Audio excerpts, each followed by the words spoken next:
Welcome to Natural Habitat Adventures Daily Dose of Nature. I'm your host, Brooke Mitchell, and today's topic is Conservation Connect Wolves and the Challenge of Protecting an Apex Predator with Aaron Bott, wildlife biologist and wolf researcher. Well, thank you so much for being here today, Aaron. I'm very excited for this chat. Thank you. I'm excited too. I'm really looking Yeah. forward to this. Yeah, so let's just go ahead and dive on into this.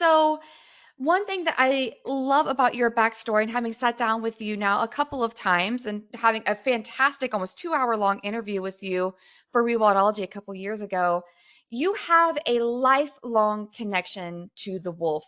Could you elaborate on that? What does the wolf mean to you throughout your life? Sure, I can definitely touch on that. I grew up in the northern Rocky Mountains and just outside of southeastern Idaho and in northern Utah. My ancestors came across as Mormon pioneers in the 1840s and settled in this area that would someday become a part of the greater Yellowstone ecosystem. And I had a really cool opportunity growing up just in some beautiful country. And like many people who have not traveled very well, I took it for granted. I got an opportunity to work in and around Yellowstone National Park as a backcountry guide and outfitter starting at the age of 14. And I did that all through my teenage years. And it was a great experience. I loved being outdoors. I camped in a tent for 3 months of the year, working in the remote backcountry just outside of Yellowstone and Grand Teton National Park. And, um, as a kid, I had the opportunity to encounter grizzly bears and moose and occasionally wolves out in the wild and didn't think too much of it until I went to college. And at that point in time, I realized just how special my upbringing was and how unique my situation was, and also began to appreciate that most of the world has lost that sense of wildness or that connection to it. And when I was in college, I decided that I just wanted to work outside. I wanted to be in the outdoors all of the time. And my dad and my grandparents had a really big influence on exposing me to the outdoors, and my friends were involved in the outdoors. And I had, during my time working in and around Yellowstone, uh, bumped into a lot of biologists and rangers who were extremely impressive and very friendly to me. And I thought, gosh, I want to continue working in the outdoors and I want to stay affiliated with the natural world. And eventually I got to the point where I not only wanted to work in the outdoors, but I also wanted to give back to nature and to protect and preserve those areas that meant so much to me. The Intermountain West is experiencing a radical change in its landscape right now. A lot of places where I grew up are quickly becoming urbanized. And I thought, gosh, I've got a future that I want for my kids someday, that they can have these kind of wild experiences that I had. And I guess I'm making this too long of a story, but at some point in time, I realized that if you want to work to protect something like the Yellowstone ecosystem, you can work either in wildlife migrations in order to help protect lots of habitat and to preserve not just the ecosystem for large animals, but also for the small animals that likewise depend on those large tracts of land. Or you can work to try and create some theme of coexistence between people and wildlife. And the most contentious animals for humans to coexist with are large carnivores, and wolves are the apex of that. I was more interested in working with grizzly bears, and I went down the bear path for some time, but eventually I got an opportunity to work with the Yellowstone Wolf Project, researching wolves in the backcountry of Yellowstone, and the rest is history. From that point on, I learned more about wolves than I knew about bears or anything else, and I had an incredible opportunity working with great mentors in Yellowstone National Park. I finished my master's. I wanted to continue working on wolves and wolf-related issues, large carnivore conflict issues. So I worked as a wildlife biologist, um, specializing in kind of those human conflicts, and eventually went back for a PhD studying wolves all across the American West. And currently I'm a government biologist working on wolves in the Pacific Northwest. So that's that. That's kind of my history in a nutshell. Yes, and the reason why you're the perfect person to talk about this very important topic. So from here on out, Aaron and I are going to have a discussion. So I'm going to go ahead and stop sharing my screen. So we'll just stop sharing. It's just going to be us. Perfect. All right, there we go. So next, Aaron, could you, by chance, maybe give us an American Wolf History 101, like a little bit about the species that we're talking about, maybe any special biology facts that we should know, and conflict with humans. So just the whole wolf story from the beginning of time in North America. Yeah, yeah, for sure. Wolves are very iconic. They're very charismatic in the human imagination. They have cemented their role as very often a villain, but sometimes they're perceived as being noble or majestic. And I think that this is what we're about to talk about is one of the more fascinating aspects of wolf biology and ecology. It's the human perception of the wolf, and it's not just an American Wild West story. All over the globe, people have very strong feelings about the wolf. And so, in order to really appreciate their coexistence with us and that whole human history that we share with the wolf, we have to look at the species and how it evolved on the landscape. The wolf is scientifically known as Canis lupus, and basically there's one species that pretty much can be found all across the northern hemisphere. And I've given a lot of NatHab webinars on wolf biology and their evolution, so I'm not going to get into the weeds today. But for those of you who haven't seen those webinars, it's important to note that during the Pliocene and Pleistocene, the ancestor to the wolf, the progenitor to the wolf, kind of emerged out of North America and evolved in Eurasia. And then during the Pleistocene, we had this land bridge that connected North America with Eurasia, and wolves, as a very adaptive, behaviorally flexible animal, took the globe by storm, really, all across the northern hemisphere. They were successful in spreading and increasing their range from the Arctic all the way down to the deserts. In fact, arguably, wolves have historically had the greatest terrestrial distribution of any animal on the planet, with the exception of humans. So that's a pretty big footprint that the wolves have on the globe, or historically had on the globe. And then as humans emerged out of Africa, we bumped into wolves, and we coexisted with wolves for tens of thousands of years as we ourselves migrated across the northern hemisphere and eventually came down into North America.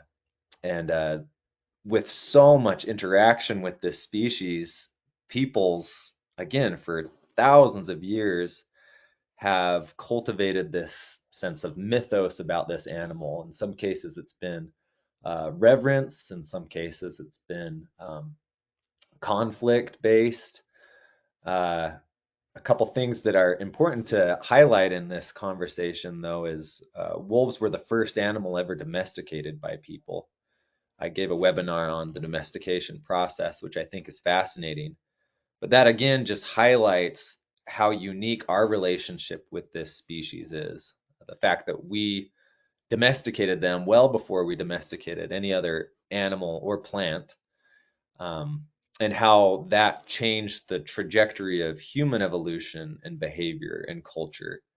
That really influenced how we have become the way we are today, by harnessing really this biotechnology, which had not been available to us beforehand.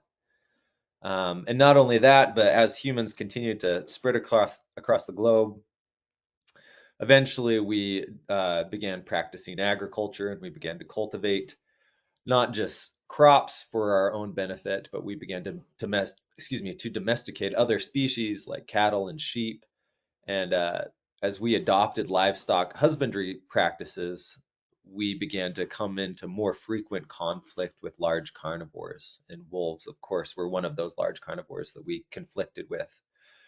Carnivores prey on things that are made of meat. So they eat animals, and by raising livestock, we invested our economic well-being, sense of security into these animals that we were trying to cultivate for our own security.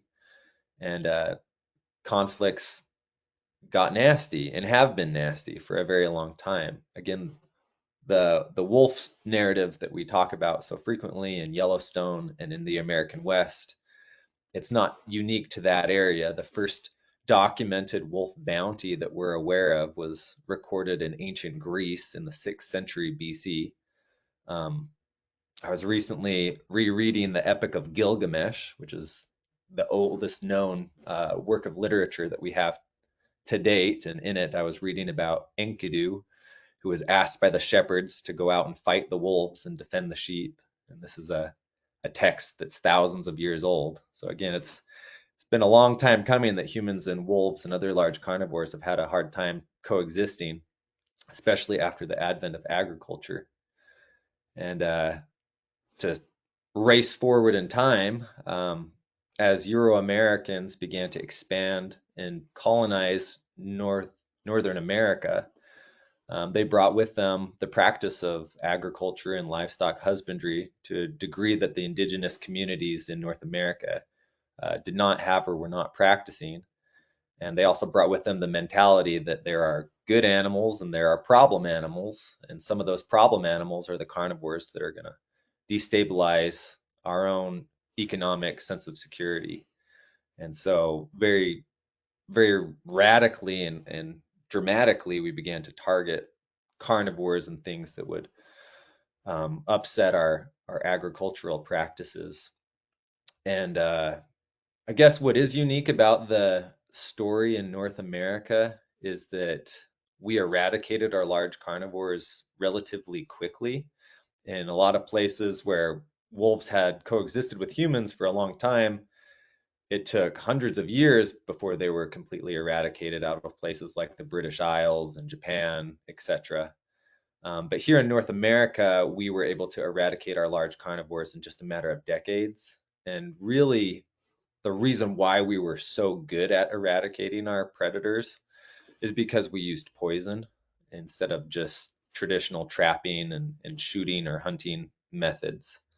Um, so in the early 1900s, with government, big government and local government programs working hard to eradicate large carnivores and using poisons to control those populations or completely eradicate those populations, we very quickly annihilated all of our large carnivores, at least in terms of a viable population bias. Mountain lions were targeted, and they used to range, from the Pacific to the Atlantic. Wolves as well range from the Pacific to the Atlantic. Grizzly bears basically from the Mississippi to the Pacific. But we shrank all of these populations to the point of extinction in many places. And the wolf was systematically taken out of the lower 48 states, with the exception of a small population on the Minnesota-Canada border up in the Boundary Waters area. And yeah, that's where we were at for several decades in the 20th century before the mentality of Americans began to shift and we started talking about recovering some of our lost wilderness heritage and restoring wildlife to places where they used to roam. Yeah, How's that's a that? perfect segue. Yes, that was the perfect segue to the next part of what I wanted to ask you. So, a lot of us might not be aware or truly understand how wildlife is managed in the US. So, could we take this up maybe a little higher from wolves right now so that we can have an understanding of how wildlife from a government point of view is managed, and then we'll move on to specifically wolves. But could you explain that, especially since you're in government too, so you understand really well how this works? Yeah, I'm glad that you brought this up because it's really important. And most people, unfortunately, even in the even in the wildlife, um, you know, affiliated community, people don't realize in America how wildlife is managed. And so I will back it up for a second. When the founding fathers were setting up the United States of America, they had a lot of important things on their minds, setting up national security and the economics and laws. Wildlife was not on their radar. They weren't thinking about wildlife or wildlife management. And so wildlife management basically got punted to the states sort of as a default, thanks to the 10th Amendment of the Constitution. So under the 10th Amendment of the Constitution, all wildlife and natural resources are to be managed at a state level. And so in the United States, for a long time, again, people were just unaware of natural resource management or the need to manage natural resources. It wasn't conceived of at the time that people could very quickly eradicate and deplete natural resources without proper management. And so it wasn't really until the end of the 1800s and the early 1900s that states began to realize, with the loss of many of our hooved animals, our ungulates, like the bison and the elk and the deer, um, that there needed to be some form of regulation in order to conserve our natural resources before they all got wiped out. And this movement was really led by President Theodore Roosevelt and a lot of his contemporaries, who pushed strongly for having state involvement and having management of these wildlife populations.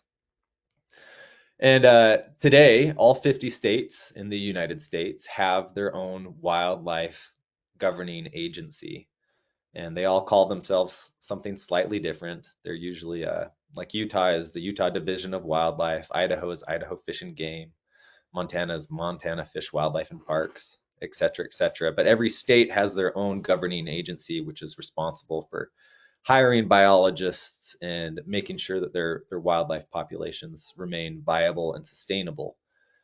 There are a few exceptions, though, because in the 1970s, it was a bipartisan act that created the Endangered Species Act, which basically recognized that, hey, in certain situations, wildlife populations become imperiled of going extinct. And so the federal government is going to step in and they are going to work in tandem with the states to try and help these imperiled wildlife populations.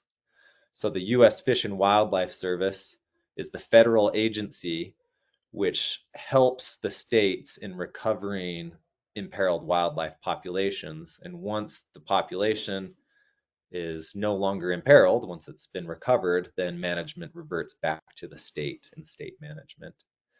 That was a really brief overview of how wildlife is managed, and I did omit a couple of things like the Migratory Bird Treaty Act. So birds are managed a little bit differently because they migrate, and it was determined very early in the 1900s that they migrate, and so the federal government has more involvement with bird species.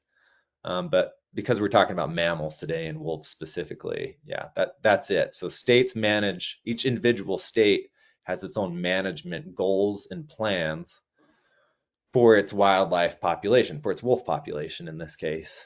And where wolves are federally protected by the Endangered Species Act, those federal agents are working with the states to try and help the population recover, and the goal is to ultimately revert management back to the states. Yeah, that was very helpful. I think that this is a great time to then discuss what happened a couple years ago. I'm sure that lots of people remember, and if you don't, we'll talk about it now, where there was a lot of announcement and a lot of uproar where wolves had been, they lost federal protection. Do you remember that? I think that's when you and I sat down, Aaron. And could you maybe describe what happened, like politically speaking, like what series of events happened after the ink met paper when wolves were essentially delisted or removed from federal protection? What happened and why did that go down? Yeah, I do know exactly what you're talking about. Although I'm going to steer the conversation in a little bit of a different direction and make sure that everyone gets all of the details. So wolves were reintroduced into the northern Rocky Mountain states in the mid 1990s. So wolves were reintroduced into Yellowstone National Park in 1995 as well as 1996. And they were also reintroduced into central Idaho at this time, into the Frank Church River of No Return Wilderness during those same years.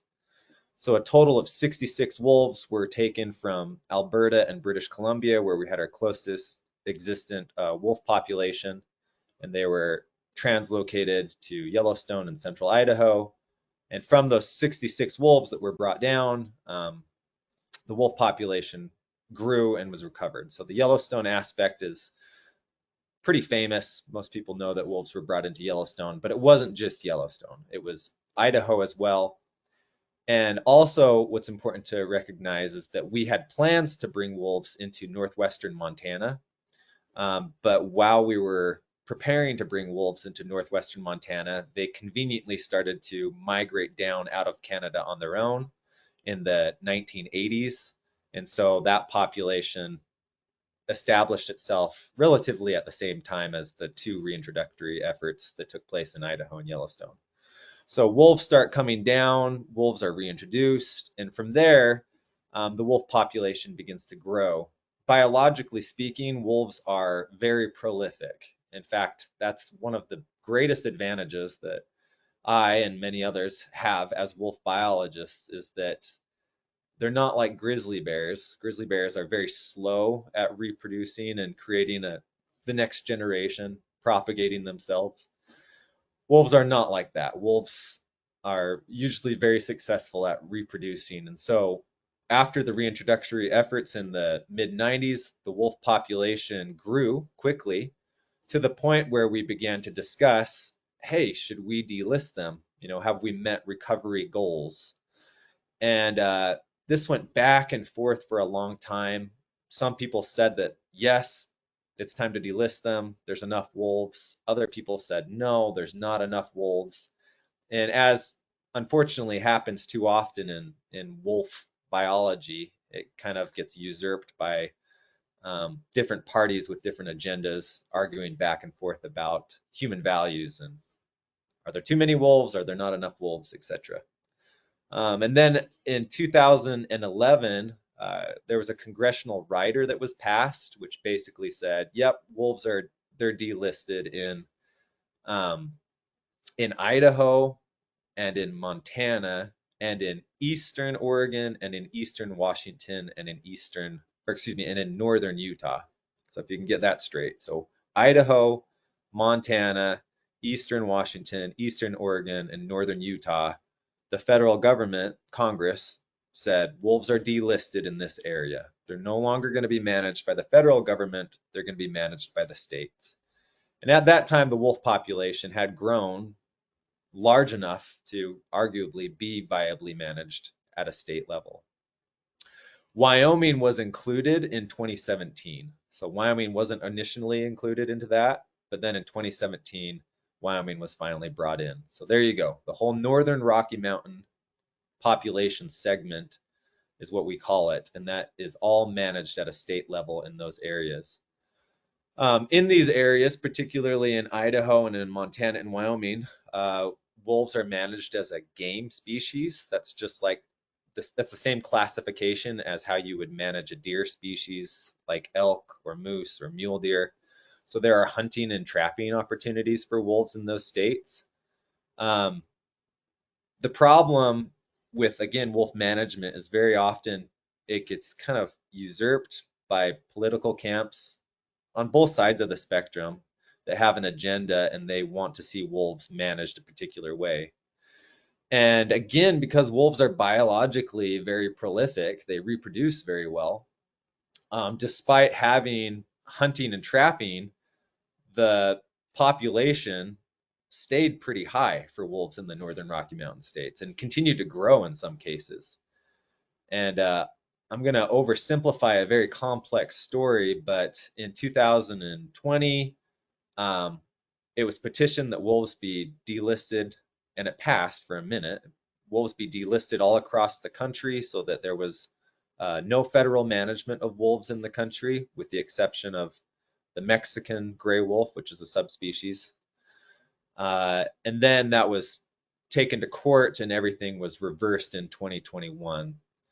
And then states that still had management of wolves passed some pretty aggressive legislative bills that um, did not take into consideration their state wildlife agencies' goals in managing wolves, and they liberalized the harvest of wolves pretty aggressively, basically saying in Montana and Idaho, this is not the same in Wyoming. Wyoming, it's different, but in Montana and Idaho, um, it became very easy to get a hunting tag to kill a lot of wolves, and basically there was no limit to how many could be removed at this time, um, which became very concerning for a lot of people. Uh, the reason why the legislature in these states decided to do this and basically, in my opinion, usurped power from the state governing wildlife agencies is because a lot of their constituents believed that there were too many wolves on the landscape. And they were correct in at least saying that current wolf management and hunting and trapping efforts were not doing anything to reduce the wolf population. And so people who saw or perceived that there were too many wolves on the landscape wanted more aggressive efforts to be taken to decrease the wolf population. And currently, trapping and hunting wolves in those states was not doing anything to decrease the population. It was a sustainable harvest, basically. And this became concerning for a lot of people, especially around the Yellowstone area, as these regulations basically were stripped away and you could essentially hunt as many wolves as you wanted to. So that's where things were at 2021, 2022, and frankly, we're still there. We're still in the same boat here in at the end of 2024. So I think this might be a good time then to ask. So, how are wolf populations doing? Have you seen, you and your fellow wolf researchers and wolf biologists, seen a drastic decrease in the number of wolves? Are they managing through this massive increase in a harvest? well, it's sort of difficult. We're specifically talking about the western and Pacific Northwestern states where there are wolves. It's important to realize that wolves are still in the Great Lakes states. In fact, there's more wolves in Minnesota, Wisconsin, and Michigan collectively than there are in the Rocky Mountain states. You have a very large, robust population Wow. in those Great Lakes states. There, they are threatened. They're protected as a threatened species, not an endangered species. But there's no hunting over there that's currently allowed. Um, Although hunting took place for a hot minute during that 2020 to 2021 uh, delisting era. But speaking generally in the western states, the populations still are remaining viable. So a lot of wolves get harvested out of Idaho and Montana, and there has been a noticeable but subtly noticeable decrease in the wolf population in both Montana and Idaho. Wyoming again is different because they didn't participate in any radical change to their wolf harvest, and most of Wyoming is not great wolf habitat. I mean, you think about the Yellowstone area and the Grand Teton area, that's Wyoming, and yes, that is phenomenal wolf habitat. But the further east you go, you don't have as many prey available to wolf populations that are immigrating out of the area. So the wolf population's been pretty stable in Wyoming. In Idaho and Montana, yes, we've seen an increase in wolves being harvested, but also hunting wolves is really challenging. So despite there being a lot of animosity towards wolves, um, it still can be tough, and the success rate can be tough. Um, I think what's perhaps more concerning from my perspective in these states is that wolves work as a pack unit, and that's different than how most other species are managed. For example, if you have deer or elk, a mature prime-aged female is essentially the reproductive unit for the population. Every female is capable, at least a prime-aged female is capable of making babies, and contributing to the population at large.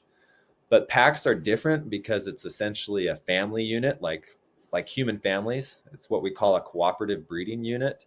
And so you have a mom and a dad, and then several generations of offspring that are living with mom and dad. And just the breeding female is your reproductive unit. She's the one who's making the babies. It's not every female in the pack, it's just that one individual. And so it's much easier to destabilize the population, at least at a pack level, if you have erratic hunting and erratic trapping efforts. Um, so I think that that is concerning.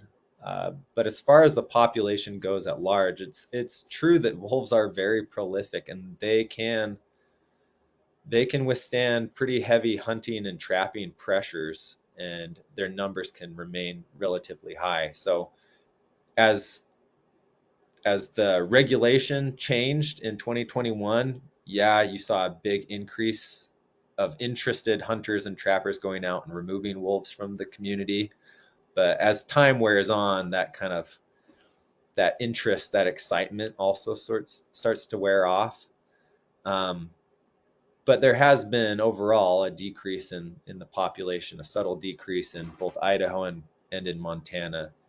One other thing that I gotta say though is we're talking about approximately 1,000 to 1,500 wolves in both states, in Idaho and in Montana. So you're looking at 2,000 to 3,000 wolves in between those tri-state area, Idaho, Wyoming, and Montana. So that's a lot of wolves on the landscape. Um, And with that many wolves on the landscape, it can be difficult to get an exact idea of how many are actually present. We know how many are being killed because they get reported after they've been harvested. Um, but Idaho and Montana are currently working to improve their methods of uh, counting, for lack of a more specific term, how many wolves they have in the state. So right now you have a population estimate of approximately 1,200 to 1,500 wolves in Idaho, and approximately 1,000 to 1,200 wolves in Montana. And they're working to improve the ways that they are able to determine how many wolves are on the landscape. And that will definitely inform us, much better than we currently have an understanding. It'll give us a much better understanding of what the current wolf management practices are doing to the populations. So, to be continued. Yeah, better science, better data. We can always make way more informed decisions when we have that. So that's a really good point. We did have a question come in, and I feel like this is a good time to ask you, Aaron. What specific benefits do wolves provide if we're thinking about an ecosystem? Yeah, that is a great question. So, wolves are an apex predator. I think everyone realizes that. And carnivores have a really important role in the ecosystem because they can directly and indirectly influence other trophic levels in the ecosystem.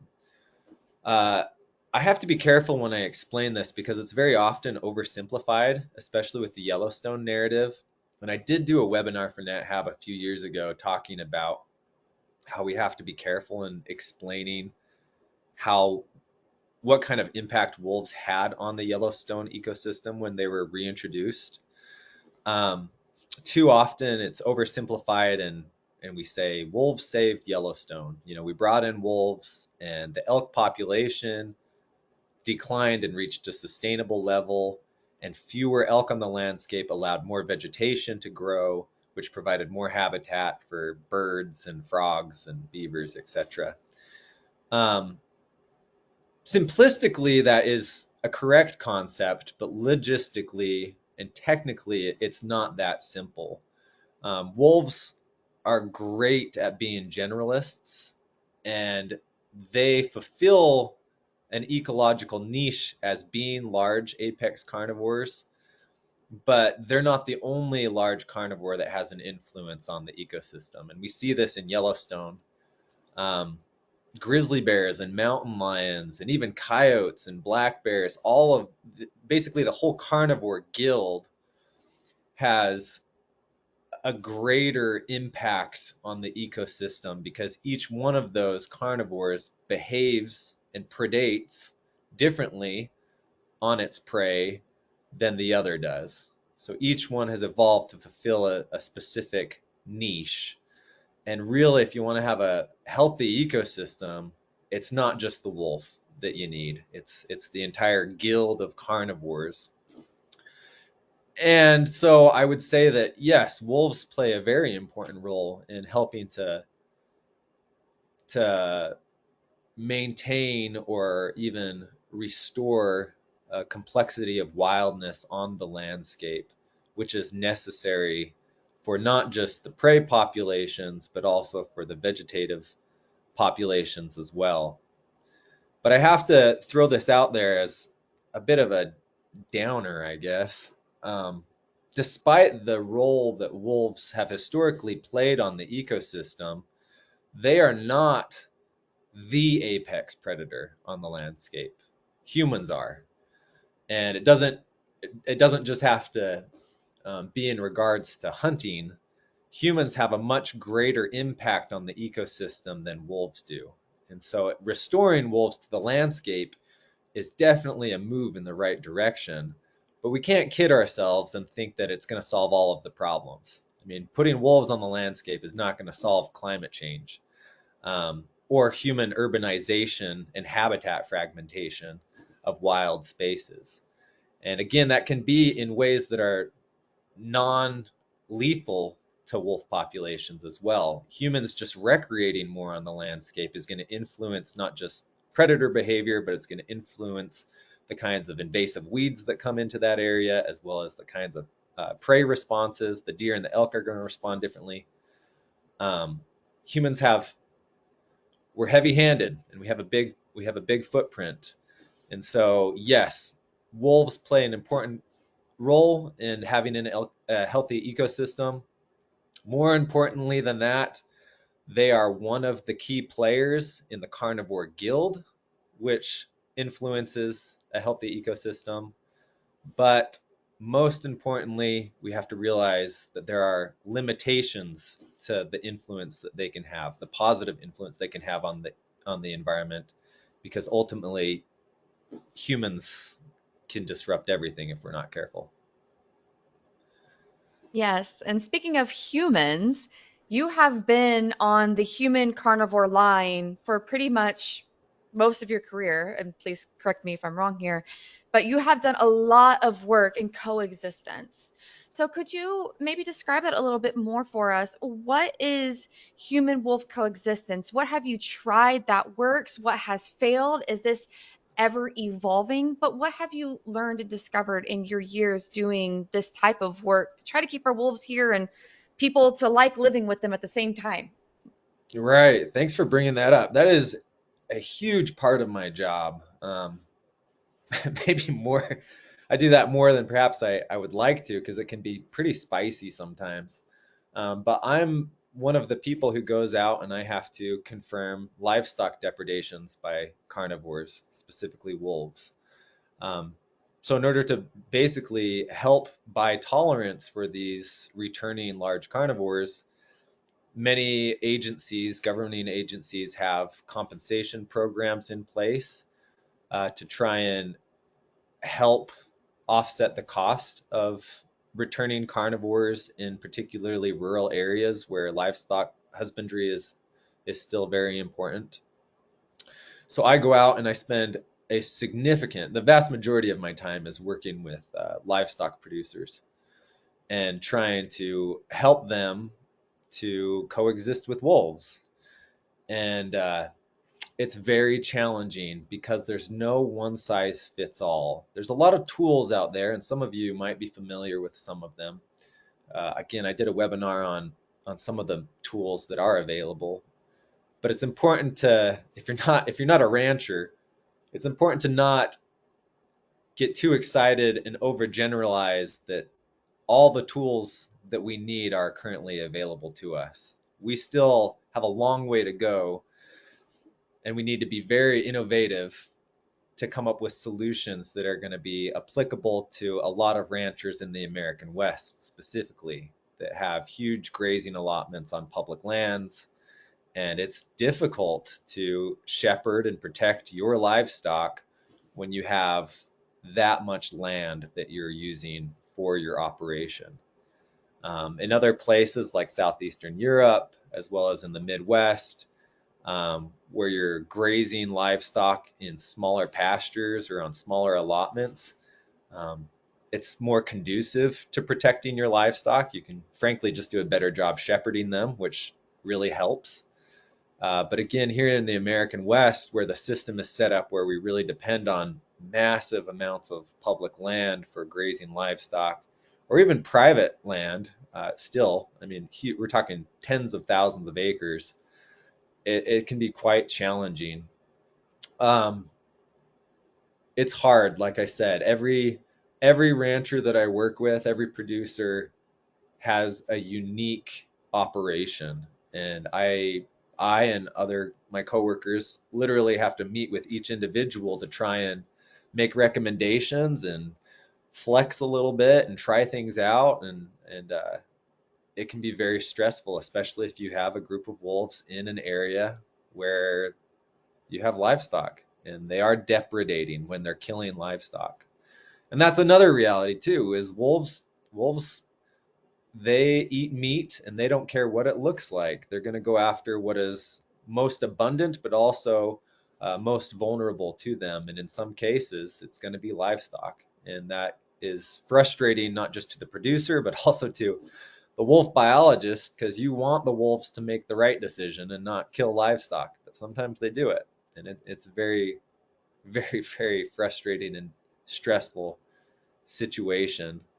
Um, some people are extremely hostile, but I have to say this, there's a lot of good people out there that we're working with that even if they don't like wolves, they want it to work. They realize that wolves are on the landscape to stay, and they're trying to find solutions too.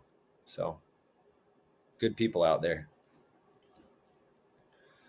Yeah, I agree. I totally agree with like not demonizing ranchers or anything. Like if my livestock, if my herd was in danger, I would be understandably a little bit upset with carnivores on my land too. So I definitely, I'm glad that you brought that up and that they are great people. I come from a rural place myself, so I get it.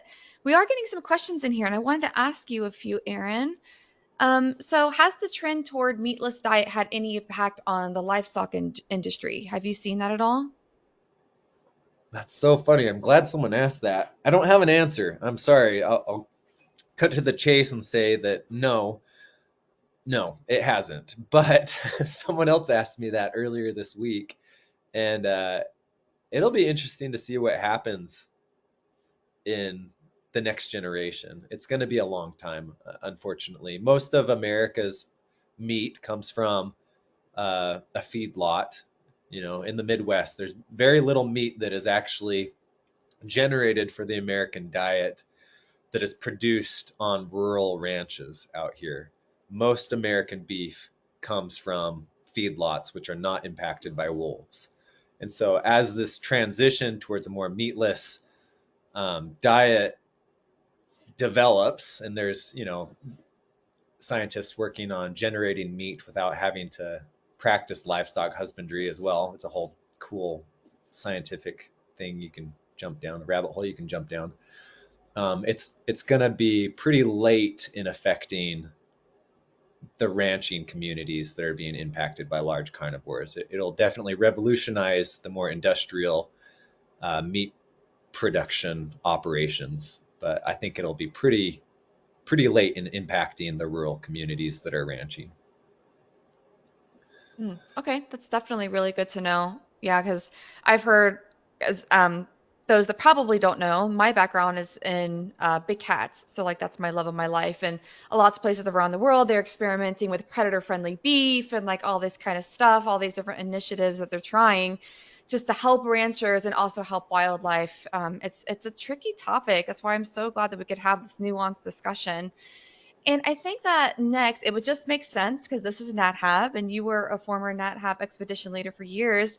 Where is tourism's role in all of this human wolf love hate? The whole story. What is tourism here? Yeah. Um, well, I have a good friend who's a photographer for National Geographic. He takes some remarkable photographs of wolves, and he came out to participate. He was conducting a panel discussion with multiple agencies to talk about wolves and wolf management, and we had a great conversation. And afterwards, he was staying at my house, and we were talking about wolves, and I was expressing my frustrations. And he helped me out by saying, you know what? You are the wolf biologist. You're the only person in the room that is constantly thinking about wolves. Everyone else has other issues, whether it's the rancher who doesn't like wolves, they still can't think about wolves or obsess about wolves all the time, not like you can. And I thought, man, that's a really good point. I'm glad that you shared that with me because I often forget or take for granted that most people don't have a clue about wolves. They are very oblivious to the wolf issue. I mean, I'm talking about like the people I engage with who like or dislike wolves is probably 5% of the population at large. There's very few people who are actually impacted directly about by the wolf, and therefore they don't think about the wolf that often. Um, and it's that 95% of the community that we have to educate and help influence to make appropriate, scientifically minded decisions about how wildlife should be managed or conserved at a national or a state level. And so tourism plays a phenomenal role in exposing people to issues like wolves, to topics like wolves, and helping to gain not just an appreciation, which I think is inherent when you see a wolf in the wild with natural habitat adventures or off on your own or with whomever, but it also provides an opportunity for people to become educated about the subject and become exposed to what does it mean to live with wolves and how challenging it is and tourism. It's like a traveling museum if you have a good guide, if you have a good resource. Um, it's like a traveling museum, and it provides exposure that most people who should know about these things and otherwise wouldn't know about these things could possibly get. So, yeah. And could you actually maybe expand this a little bit further on maybe some of the monetary value too of there's been a lot of studies done of how much money wolf tourism has brought to like the Yellowstone ecosystem and stuff like that. Is that making a difference for coexistence in the area or people being more accepted of that? Yeah, could you maybe speak a little bit more about that? And even if it's your opinion or what you've studied, anything like that. Yeah, I can. I'm afraid that my opinion is a little bit sour on um, the economic impact that wolves generate for communities. And now take this with a grain of salt, but the reason being is that the people who are having negative attitudes towards wolves are not reaping any of the benefits of the increased revenue, at least not directly and not in a way that they perceive.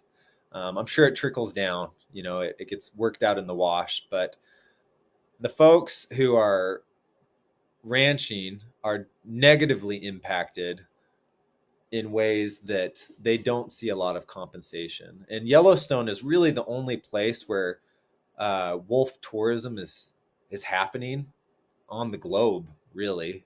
Wolves in Yellowstone are the most visible of any wolf population.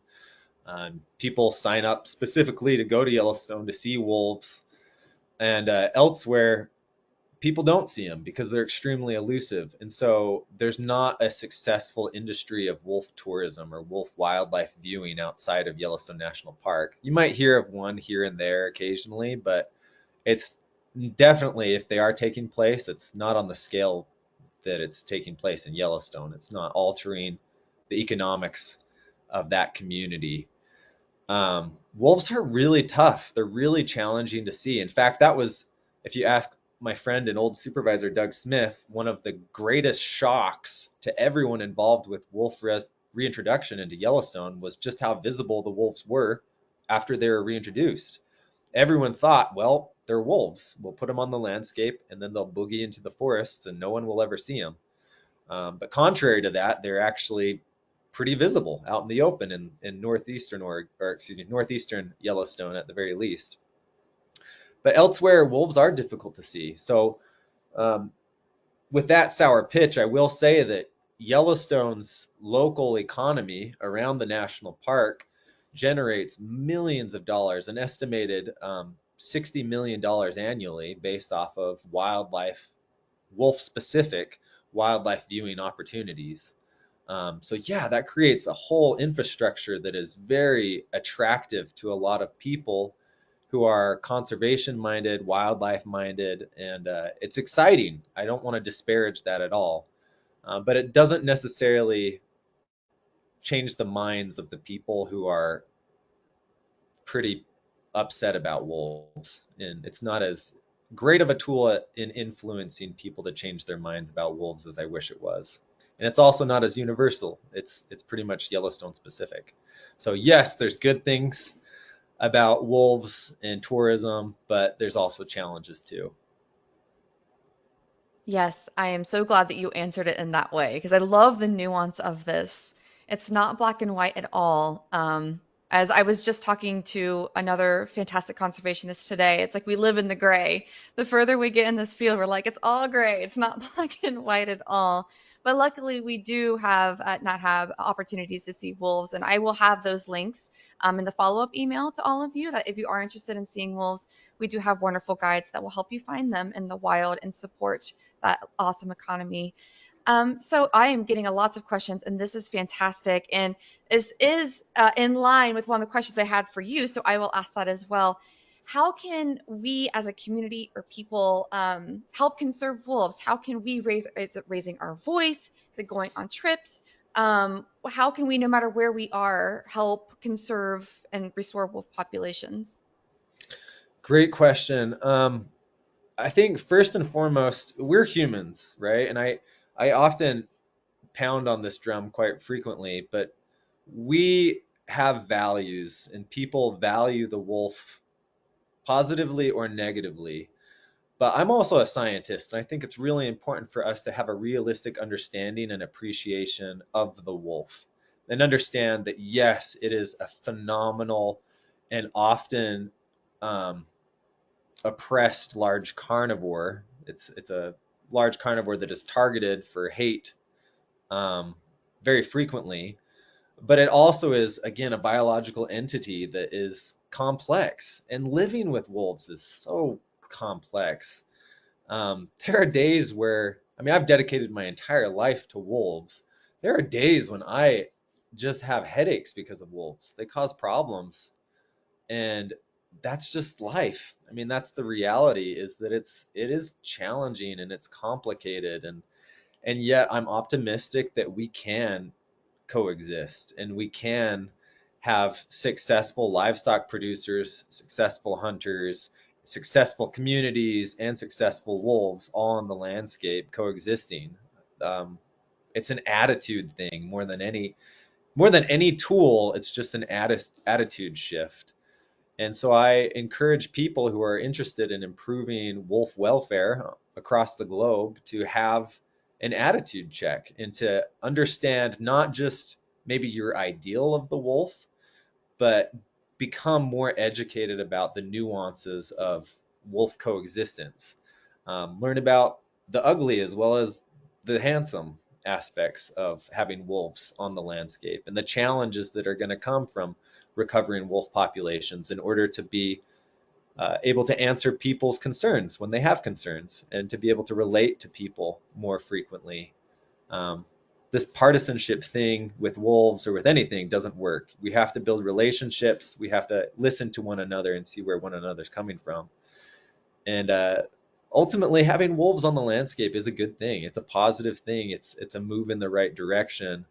But it comes with a lot of challenges, and we have to be able to listen to the people who are at the forefront of those challenges and hear their concerns and find innovative ways to um, help support them. And yeah, that's how we can make change. So get educated, number one, and then have conversations with. They don't have to be ranchers. Just talk to people about wolves and have educated conversations with people about wolves. You'd be surprised how many folks are out there that don't know anything about wolves. So you can help educate them. Yes, and all of your knowledge today is definitely helping all of us be able to move forward, having much more educated and nuanced discussion about the wolf. So we are coming very close to the end of the hour here. So let me just go ahead. I'm going to look through any more of our questions to see if there's like a general theme. I do have a couple questions about Colorado, but I don't know if we have enough time to get into that whole thing with only 2 minutes left. That could be a whole other webinar itself. And I 'Cause did that is a give a very webinar on that if anyone has, you can look that up too. So there's a okay. webinar that Okay, I great. did for NatHab a year ago almost about the Colorado reintroductory efforts. So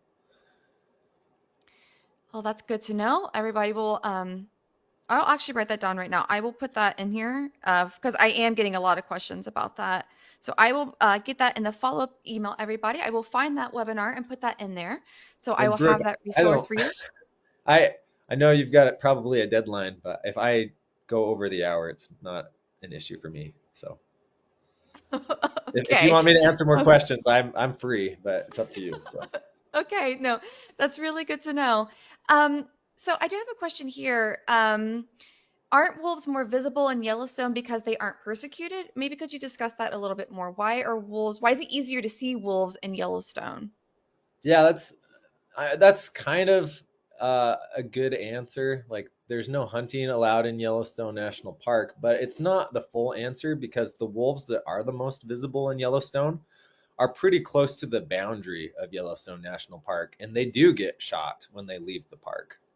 So it's partly true, but it's not fully true. One of the reasons why they're so visible in Yellowstone is because here's a fancy word, most of the biomass, most of the meat, the walking meat, the elk, the bison, the deer, most of that is concentrated in these huge valleys and these big meadows that are in northern Yellowstone. And because that's where the prey is, that's where the wolves are. And you have a road system that goes right through these huge, huge montane valleys. And so you can visit Yellowstone National Park and you can see wolves hunting their prey or denning in this valley. They're very conspicuous. These You just don't have that in most places. Most places you don't have wide open valleys where, and maybe that's the, I don't know, maybe that's the reason why they're so visible is because the deer and the elk and the bison are not hunted in the park. And so because they are comfortable being present out in these valleys, the wolves are naturally going to go after the prey. They're going to congregate where the prey are at. So I don't know. Maybe that's my new hypothesis is that it's not that the wolves aren't necessarily persecuted, but maybe it's the prey that aren't persecuted, which acts as a magnet for the wolves. I mean, that's true. Bison are king in Yellowstone. They I are. mean, They are. for anybody who's been there, you know, if there's a herd of bison on the road, well, you're sitting and you're waiting until they move. They know it too. Which it's really that ecosystem is just so special. It's one of the best places in North America to see wildlife. So you all need to go if you haven't been there. Well, Aaron, the timer just went up. We have reached the end of our hour here, which is crazy because I could talk to you all day. Our last conversation we did together was over 2 hours. So I'm not surprised that we have reached this point. So I would love to turn it to you for any last closing comments. Yeah, thank you everyone for tuning in. It's a big subject. I mean, wolves are a global species. We were very specific about kind of the western section of North America today. Um, but every area where humans across the globe have to interact with and coexist with wolves has its own unique story to tell. That gives us a lot of opportunity to continue having these discussions. It gives you a lot of opportunities to get educated about um, the closest wolf populations to wherever you're living. And yeah, thanks very much for tuning in today. I appreciate it. Yes, thanks, Dan. I think we're going to have to do this again. I feel like we have so many more topics that we need to hit on. But thanks again for sitting down with me on your Friday, and thanks for everyone who tuned in. Join us Monday for our next daily dose of nature. You can check out next week's lineup, including registration links on our NatHab. Oh my goodness, on our website at nathab.com/webinars, and keep an eye out for our Sunday e-news announcement. We did record today's presentation and we'll have the replay available on our website soon. With that, I will conclude the webinar. Goodbye, everybody.